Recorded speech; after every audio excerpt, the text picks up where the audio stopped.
Bismillahirrahmanirrahim. Alhamdulillahirabbil alamin. Hamdan katsiran tayyiban mubarakan fih, kama yuhibbu rabbuna wa yardah. Shalatu wassalam ala nabiyyina Muhammadin wa ala alihi wa sahbihi ajma'in, amma ba'du. Kembali kita membaca kitab At-Tabarruku Al-Mashru'u wal Mamnu' karya Syekh Muhammad Shafwat Nuruddin rahimahullahu ta'ala. Halaman 52. Penulis mengatakan, qala al-Albani fi tawassuli anwa'ihi wa ahkamihi. Syekh Al-Albani, yaitu Syekh Muhammad Nasruddin Al-Albani rahimahullahu ta'ala, beliau mengatakan dalam kitab beliau Tawassulu anwa'uhu wa ahkamuhu, la budda minal isyarati ila annana nu'minu bi jawazi tabarruki bi atharihi sallallahu alaihi wasallam. Dan harus kita isyaratkan, yaitu maksudnya harus kita jelaskan kembali bahwasanya kami mengimani bolehnya bertabarruk dengan athar, dengan fisik atau dari bekas-bekas peninggalan Nabi sallallahu alaihi wasallam. Wala nunkiruhu khilafan lima yuhimuhu sani'u khusumina. Dan kami tidak mengingkarinya, tidak sebagaimana yang disebutkan dalam perkataan yang dibuat-buat oleh para musuh-musuh dakwah kami. Walakin li hadza at-tabarruki syurutan. Namun tabarruk dengan athar, dengan tubuh atau dengan bekas-bekas Nabi sallallahu alaihi wasallam itu ada syarat-syaratnya. Minha, di antaranya syarat yang pertama al-imanu syar'iyyu al-maqbulu indallahi. Orang yang bertabaruk dengan asar Nabi sallallahu alaihi wasallam, dia wajib beriman dengan iman yang syar'i, iman yang benar dan iman yang diterima di sisi Allah Subhanahu wa taala. Artinya dia harus benar akidahnya, benar tauhidnya. Faman lam yakun musliman shadiqal islami fala yuhaqqiqallahu lahu ayya khairin bi tabarrukihi hadza.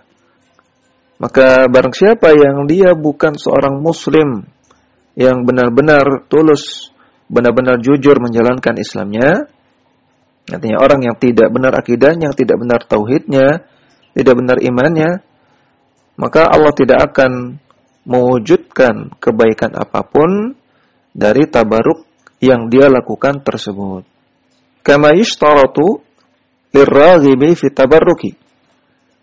Demikian juga disyaratkan bagi orang yang ingin untuk bertabarruk, maksudnya bertabarruk dengan asar dari Nabi SAW.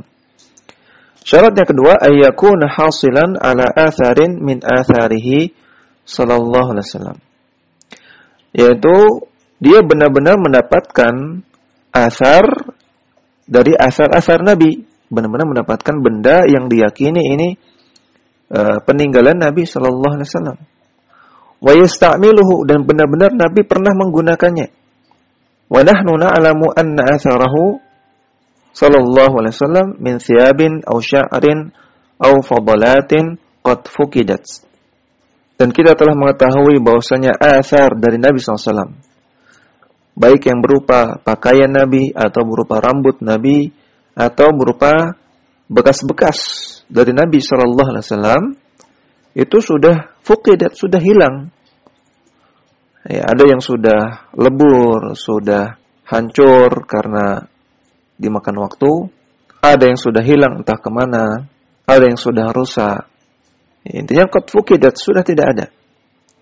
Walaysa biimkani ahadin itsbatu wujudi syai'in minha ala wajhil qat'i wal yaqini. Dan tidak ada satu orang pun yang mungkin, yang bisa untuk menetapkan adanya benda-benda seperti itu, benda-benda tersebut dengan benar-benar yakin, ya, dengan benar-benar pasti dan yakin. Ketika ada klaim bahwasanya ini rambut Nabi, siapa yang bisa memastikan ini rambut Nabi? Ketika ada klaim bahwasanya ini potongan dari kain dari baju Nabi sallallahu alaihi wasallam, maka siapa yang bisa pastikan kebenaran hal ini? Ketika ada yang mengatakan ini gelas Nabi, siapa yang bisa pastikan? Ketika ada yang mengatakan ini sandal Nabi, siapa yang bisa memastikan dengan yakin, dengan pasti. Kata beliau, tidak ada yang bisa memastikan. Wa idza kana al-amru kadzalika fa inna at-tabarruka bi hadhihi al-athari yasbahu amran mahdhan. Kalau demikian adanya, maka bertabarruk dengan athar dari Nabi sallallahu alaihi wasallam di zaman sekarang itu sekedar amran mahdhan, sekedar hanya pembahasan saja. Sekedar teori saja. Tidak mungkin lagi bagi kita untuk melakukannya. Karena benda-benda yang diklaim sebagai athar dari Nabi SAW tidak bisa kita pastikan. Sebagaimana di penjelasan sebelumnya dari Syekh Shalih Al-Syekh, yang beliau katakan bahwasanya bertabaruk dengan athar dari Nabi SAW, dengan rambut Nabi, atau dengan air liur Nabi, dengan keringat Nabi, dengan bekas wudu Nabi, itu hanya memungkinkan untuk dilakukan di zaman Nabi, ketika Nabi masih hidup, atau di zaman para sahabat masih hidup. Adapun di zaman-zaman setelahnya, maka tidak bisa kita pastikan bahwasanya benda-benda tersebut milik Nabi. Bagaimana kalau ternyata benda-benda tersebut milik orang lain, yang bukan Nabi, bukan sahabat, bukan siapa-siapa? Nah, maka kata Syekh Al-Albani di sini, fala yanbaghi italatul qawli fihi. Maka tidak semestinya memperpanjang dan memperlebar pembahasan tentang masalah ini. Yaitu masalah at-tabarruk bi atharin Nabi sallallahu alaihi wasallam, bertabarruk dengan bekas-bekas dari tubuh Nabi sallallahu alaihi wasallam. Jadi sekali lagi, bertabarruk dengan athar, dengan rambut, air liur, keringat, bekas wudu, bekas makan dan lain-lainnya, ini hanya boleh dilakukan kepada Nabi sallallahu alaihi wasallam. Tidak boleh dilakukan kepada orang-orang selain Nabi sallallahu alaihi wasallam. Buktinya para sahabat tidak ada yang melakukan itu kepada sesama mereka. Tidak ada tabi'in yang bertabaruk kepada sahabat. Dan itu pun bertabaruk kepada athar dari Nabi sallallahu alaihi wasallam hanya bisa dilakukan di zaman Nabi sallallahu alaihi wasallam masih hidup, dan juga di zaman para sahabat. Karena bendanya yakin, ya, ini milik Nabi, ini keringat Nabi, ini air liur Nabi, ini bekas wudu Nabi, bendanya yakin. Adapun di masa-masa setelah itu, maka tidak bisa diyakini dan tidak bisa dipastikan bahwasanya benda-benda yang diklaim tersebut benar-benar dari Nabi sallallahu alaihi wasallam. Kemudian kita masuk pada bab yang selanjutnya, halaman 53. Haula ahadits tabarruki. Pembahasan seputar hadis-hadis tabarruk. Jaa fil Bukhari fil hadits at-tawil fi sulhil Hudaybiyah. Terdapat dalam Sahih Bukhari dalam sebuah hadis yang panjang yang menceritakan tentang perjanjian Hudaybiyah. Disebutkan di sana, "Tsumma inna Urwata ja'ala yarmuqu ashaban Nabi sallallahu alaihi wasallam bi'ainaihi." Kemudian Urwah yarmuqu. Yarmuqu artinya tidak melepaskan pandangan kepada seseorang. Artinya memperhatikan dengan seksama. Urwah memperhatikan dengan seksama bagaimana gerak-gerik para sahabat Nabi sallallahu alaihi wasallam dengan kedua matanya. Qala, Urwah mengatakan, "Fa wallahi ma tanakhama Rasulullah sallallahu alaihi wasallam nakhamatan illa waqa'at fi kaffi rajulin minhum." Demi Allah, tidaklah Rasulullah sallallahu alaihi wasallam itu meludah kecuali pasti ludah tersebut akan berada di telapak tangan salah seorang di antara sahabat Nabi. Artinya akan diambil oleh salah seorang sahabat Nabi. Fadallaka biha wajhahu wa jildahu. Kemudian sahabat Nabi yang mendapatkan ludah Nabi akan menggosok-gosokkan ludah tersebut ke wajahnya dan juga ke kulitnya. Wa idza amarahum ibtadaru amrahu. Dan ketika Nabi sallallahu alaihi wasallam memerintahkan sesuatu kepada mereka, maka mereka pun bersegera untuk melaksanakan perintah tersebut. Wa idza tawaddaa kadu yaqtatiluna ala wudu'ihi. Dan ketika Nabi sallallahu alaihi wasallam itu berwudu, maka seolah-olah para sahabat itu seakan-akan mereka saling memerangi, seolah-olah seperti saling berkelahi untuk memperebutkan wudu'ihi, memperebutkan sisa dari wudu Nabi sallallahu alaihi wasallam. Namun seolah-olah saja ya, tidak benar-benar berkelahi, tidak. Fa idza takallamu khafadu aswatahum indahu. Kalau mereka bicara di sisi Nabi sallallahu alaihi wasallam, ya, bicara kepada Nabi sallallahu alaihi wasallam, maka mereka akan merendahkan suara mereka di sisi Nabi sallallahu alaihi wasallam. Wa ma yuhidduna ilaihi an-nadhara ta'dhiman lahu. Dan para sahabat tidak pernah yuhiddun, tidak pernah menajamkan pandangan, tidak pernah melotot ketika memandang Nabi sallallahu alaihi wasallam sebagai bentuk pengagungan kepada Nabi sallallahu alaihi wasallam. Maka di sini Urwah sedang menceritakan betapa para sahabat Nabi itu sangat-sangat sopan, sangat-sangat beradab kepada Nabi sallallahu alaihi wasallam. Sangat-sangat mengagungkan Nabi sallallahu alaihi wasallam. Dan dari hadis ini juga para ulama mengambil istimbat bahwasanya adab-adab yang disebutkan di sini pun ini berlaku terhadap orang-orang yang berilmu, para ulama, dan juga kepada orang tua. Artinya ketika ulama dan juga orang tua memerintahkan sesuatu, maka hendaknya bersegera untuk melakukannya. Ketika berbicara di depan ulama atau bicara di depan orang tua, maka hendaknya merendahkan suara. Tidak boleh meninggikan suara. Ketika berinteraksi dengan ulama atau ketika berinteraksi dengan orang tua, maka tidak boleh menajamkan pandangan, tidak boleh melotot kepada mereka. Ini bentuk adab-adab dan akhlak-akhlak kepada mereka. Kemudian, faraja Urwatu ila ashabihi. Urwah pun kembali kepada kaumnya. Ashabihi di sini maksudnya adalah kaumnya, yaitu kaum Quraisy. Karena Urwah di sini adalah Urwah bin Mas'ud yang merupakan utusan dari kaum Quraisy. Ketika Urwah kembali ke kaumnya, ia mengatakan, faqala ayya qaumin, wahai kaumku, wallahi laqad wafittu 'alal muluki. Sungguh aku telah mendatangi para raja-raja. Wa wafittu 'ala Qaisara wa Kisra wan Najasyi. Dan aku pernah datang kepada Kaisar. Kaisar adalah sebuah sebutan untuk para raja Romawi. Kaisar ini bukan nama orang, namun ini sebutan, julukan bagi para raja Romawi. Demikian juga Kisra. Kisra ini sebutan atau julukan bagi para raja Persia. Ini bukan nama orang. Demikian juga Najasyi. Ini sebutan atau julukan untuk para raja Habasyah. Jadi kata Urwah, aku pernah mendatangi raja-raja Romawi, aku pernah mendatangi raja-raja Persia, aku pernah mendatangi raja-raja Habasyah.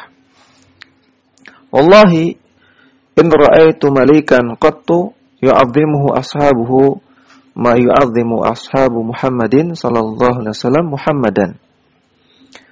Kata Urwah, belum pernah aku dapati ada seorang raja yang dimuliakan oleh kaumnya sebagaimana pemuliaan yang dilakukan oleh para sahabat Rasulullah sallallahu alaihi wasallam kepada Rasulullah.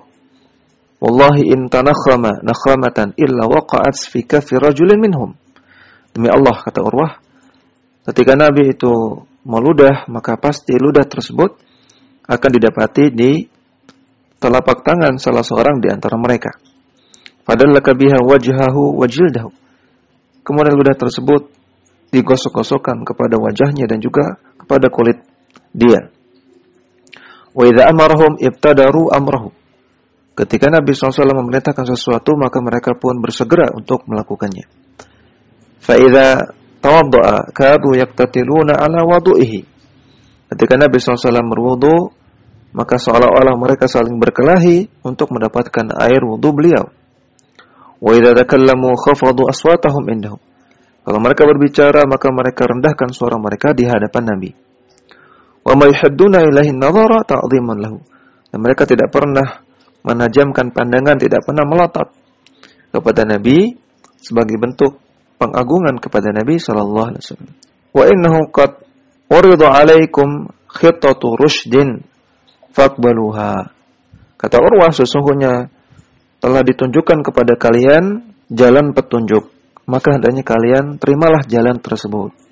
Artinya Urwah menyarankan kepada kaum Quraisy untuk masuk Islam, untuk mengikuti Rasulullah SAW karena beliau melihat betapa Rasulullah SAW ini luar biasa. Beliau melihat tanda-tanda kenabian. Beliau melihat tanda-tanda kebenaran yang dibawa oleh Nabi SAW sampai-sampai para sahabat Nabi mengagungkan Nabi sedemikian rupa. Dan itu tidak mungkin terjadi andaikan para sahabat tidak melihat tanda-tanda kebenaran pada Nabi SAW.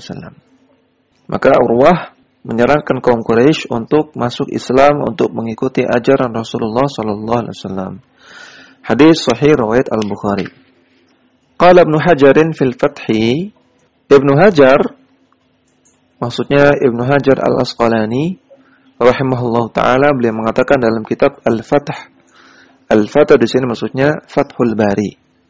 Ibnu Hajar mengatakan la'alla sahabatu fa'alu dzalika bihadrati Urwata wa balaghu fi dzalika. Sepertinya para sahabat melakukan seperti itu di hadapan Urwah dan mereka melebih-lebihkannya. Artinya mereka melakukan hal tersebut di hadapan Urwah tidak sebagaimana biasanya, tidak sebagaimana dalam kondisi sehari-hari. Mereka agak melebihkan. Apa tujuannya? Isyaratan minhum ila raddi ala ma khasyiyahu min firarihim. Untuk memberikan isyarat kepada Urwah, untuk memberikan penjelasan kepada Urwah sebagai bantahan terhadap apa yang dikhawatirkan oleh Urwah, bahwasanya para sahabat Nabi adalah orang-orang yang ingin kabur dari Nabi. Jadi Urwah punya prasangka bahwasanya para sahabat Nabi itu taat kepada Nabi SAW karena sekedar takut. Aslinya mereka ingin kabur dari Nabi SAW, tidak ingin bersama Nabi. Mereka bersama Nabi karena takut, ya, takut dibunuh, takut ditawan, dan ketakutan-ketakutan yang lainnya. Wa ka'annahum qalu bil lisanil hali. Seakan-akan para sahabat itu berkata dengan lisanul halnya. Lisanul hal artinya pesan yang ingin disampaikan namun melalui perbuatan. Seolah-olah para sahabat ingin menyampaikan suatu pesan namun melalui perbuatan mereka. Seolah-olah mereka mengatakan man yuhibbu imamahu hadhil mahabbata wa yu'azzimuhu hadhihi ta'zima kaifa yadhunnu annahu yafirru anhu wa yusallimuhu li aduwihi. Orang yang mencintai pemimpinnya seperti ini, dengan kecintaan seperti ini, dan orang yang mengagungkan pemimpinnya dengan pengagungan seperti ini yang dilakukan oleh para sahabat kepada Nabi SAW, maka bagaimana mungkin bisa dikatakan bahwasanya orang-orang ini ingin lari dari Nabi dan ingin menyerahkan Nabi SAW kepada musuhnya? Enggak mungkin. Jadi para sahabat seolah-olah ingin membantah sangkaan tersebut bahwasanya mereka taat kepada Nabi, ikut dengan Nabi SAW hanya karena takut. Akhirnya mereka ingin kabur dan akhirnya mereka ingin menyerahkan Nabi SAW kepada musuh-musuhnya. Ini sangkanya enggak benar, sehingga para sahabat tadi melakukan tabarruk dan mereka melebih-lebihkannya di hadapan Urwah. Makanya tadi Urwah sampai mengatakan kadu yaktatiluna ala wudu'ihi. Para sahabat seolah-olah seperti saling berkelahi. Nah, di sini sisi mubalaghahnya, di sisi agak melebih-lebihkannya. Ya, namun tentunya di kehidupan sehari-hari tidak selalu demikian, ya, tidak selalu mereka berebutan sampai seolah-olah seperti berkelahi. Tidak. Namun ini mereka lakukan karena ada tujuannya. Balhum ashaddu irtibatan bihi wa bidinihi wa binasrihi minal qaba'il allati tura'i ba'daha ba'dan bimujarradir rahimi. Bahkan para sahabat itu lebih bersemangat membela agama Nabi SAW dan membela diri Nabi SAW daripada pembelaan dan perhatian yang dilakukan oleh para suku-suku atau para kabilah-kabilah satu dengan yang lainnya. Yang mereka lakukan itu bimujarradir rahimi, sekadar ada hubungan rahim, ada hubungan kekerabatan. Ya, maka apa yang dilakukan oleh para sahabat kepada Nabi SAW ini jauh lebih bersemangat, jauh lebih besar pemuliaannya daripada pemuliaan yang dilakukan oleh suku dari satu kabilah kepada sesama sukunya. Makanya menunjukkan para sahabat itu membela Nabi, membela ajaran Nabi bukan karena masalah ras, bukan masalah suku, bukan masalah warna kulit, bukan karena masalah daerah, bukan. Namun mereka membela Nabi SAW karena Nabi SAW membawa al-haq, membawa kebenaran, membawa ajaran yang benar, yang berasal dari Allah Subhanahu wa Ta'ala. Kemudian kata Ibnu Hajar, fayustafadu minhu jawazu tawassuli fil maqsudi bi kulli tariqin sa'idin. Maka kita bisa mengambil faedah dari kisah ini bahwasanya dibolehkan untuk menggunakan sarana-sarana ilal maksud yang bisa menggapai tujuan, yang bisa menggapai maksud bi kulli tariqin sa'idin, dengan semua sarana yang dibolehkan. Artinya boleh mencari sarana-sarana lain untuk mendapatkan suatu tujuan selama sarana-sarana itu masih dibolehkan dalam syariat, tidak melanggar syariat. Contohnya, para sahabat itu bermubalaghah, menunjukkan sikap yang dilebih-lebihkan dalam bertabaruk kepada athar Nabi SAW di hadapan Urwah. Tujuannya apa? Supaya terbantahkan sangkaan orang-orang Quraisy bahwasanya para sahabat mengikuti Nabi hanya sekedar untuk menyelamatkan diri mereka, ya, karena takut, dan sebenarnya mereka ingin lari, sebenarnya mereka ingin menyerahkan Nabi kepada musuhnya, untuk membantah sangkaan ini.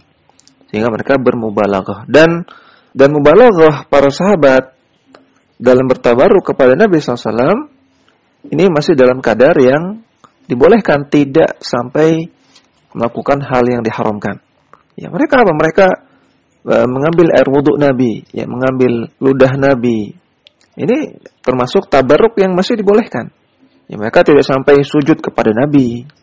Ya, mereka tidak sampai berdoa, meminta hajat atau sholat kepada Nabi SAW, tidak.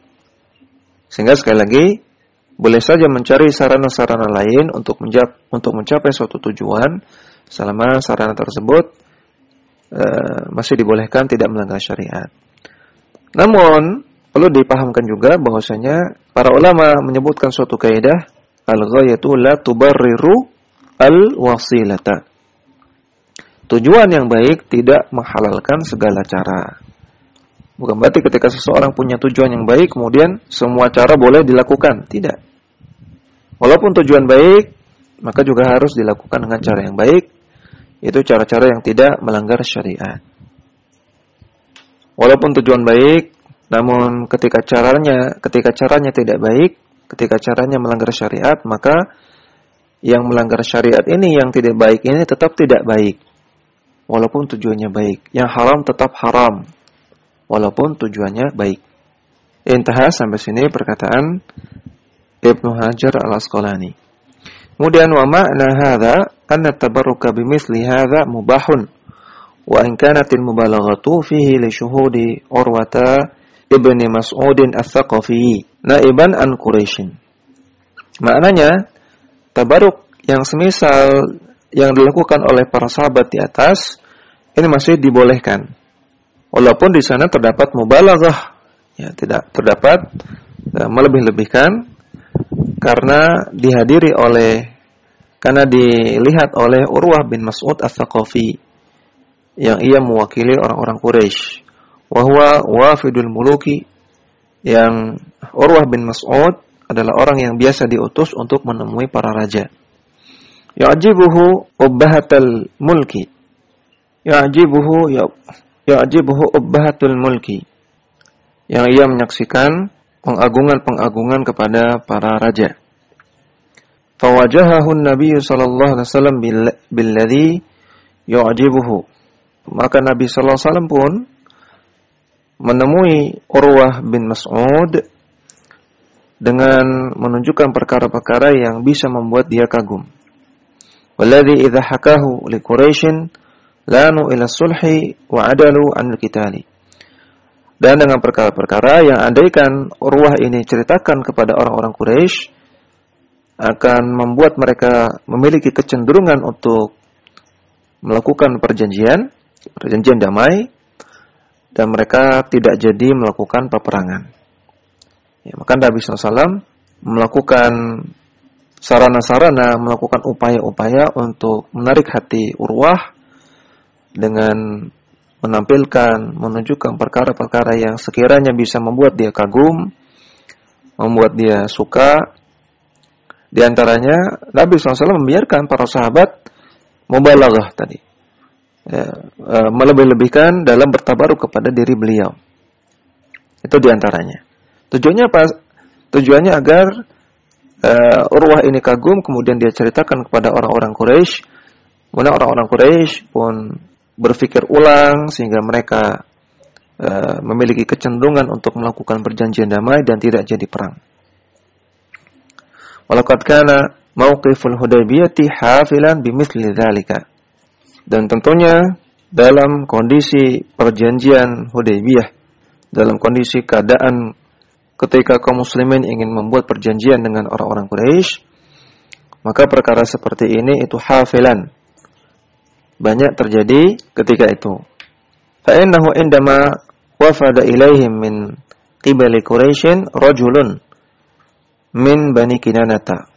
Yaitu ketika ada seorang laki-laki dari Bani Kinanah yang datang kepada mereka dalam rangka mewakili orang-orang Quraisy. Wa hum qaumun yu'azzimuna al-baita. Dan orang-orang Quraisy adalah kaum yang mengagungkan al-bait, yaitu Ka'bah, mengagungkan Ka'bah. Bu'ithu al-hadyu fi wajhihi. Yang al-hadyu, sembelihan yang dilakukan ketika berhaji itu dikirimkan kepada mereka, kepada orang-orang Quraisy.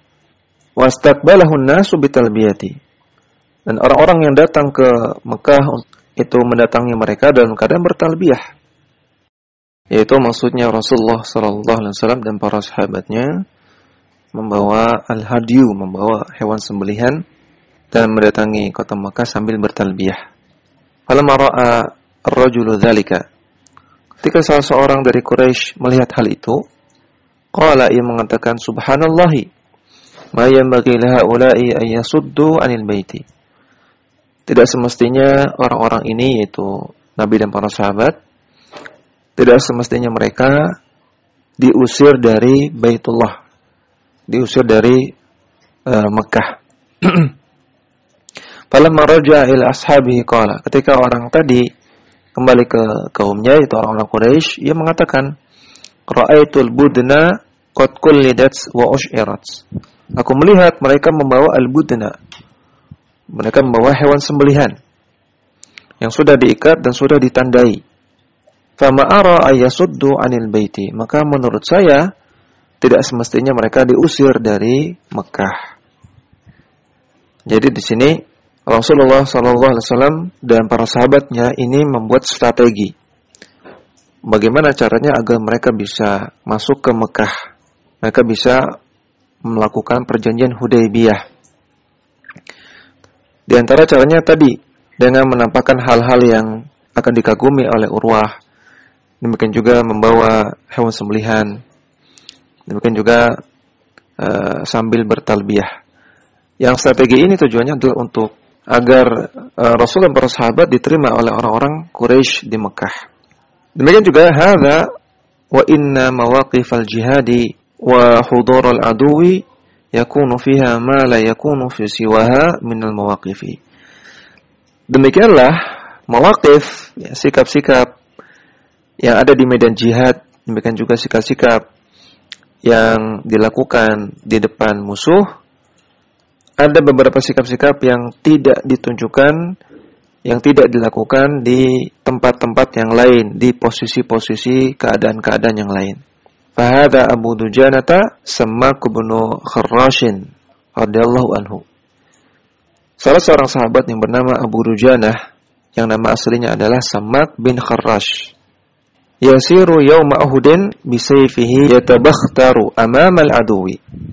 Yang ia berjalan dengan jalan yang petantang-petenteng, ya, jalan yang congkak, ya, sok jagoan, dengan membawa pedangnya di hadapan musuh. Ketika perang Uhud, Abu Dujanah berjalan dengan cara jalan sok jagoan sambil bawa pedang di hadapan musuh. Faqala Rasulullah sallallahu alaihi wasallam, maka Rasulullah bersabda, "Innaha lamasyatun yubghiduha Allahu wa rasuluhu illa fi mithli hadzal mawtini." Itu adalah cara jalan yang dibenci oleh Allah dan Rasulnya kecuali di keadaan seperti ini, yaitu di depan musuh. Artinya dalam kehidupan sehari-hari nggak boleh kita berjalan seperti preman, sok jagoan, petatang petenteng, dengan congkak, itu nggak boleh. Ini cara jalan yang dibenci oleh Allah dan Rasulnya, kata Rasulullah. Namun di keadaan peperangan, ya, maka menjadi boleh. Jadi intinya ada perkara-perkara yang hanya dibolehkan dalam kondisi-kondisi tertentu, diantaranya dalam kondisi peperangan. Ya, ini dinukilkan dari kitab Siyaru A'lamin Nubala karya Al-Imam Al-Zahabi rahimahullahu ta'ala. Demikian yang bisa kita baca, mudah-mudahan bermanfaat. Wassallallahu ala nabiyyina Muhammadin wa ala alihi wa sahbihi wasallam. Dakwah semampumu.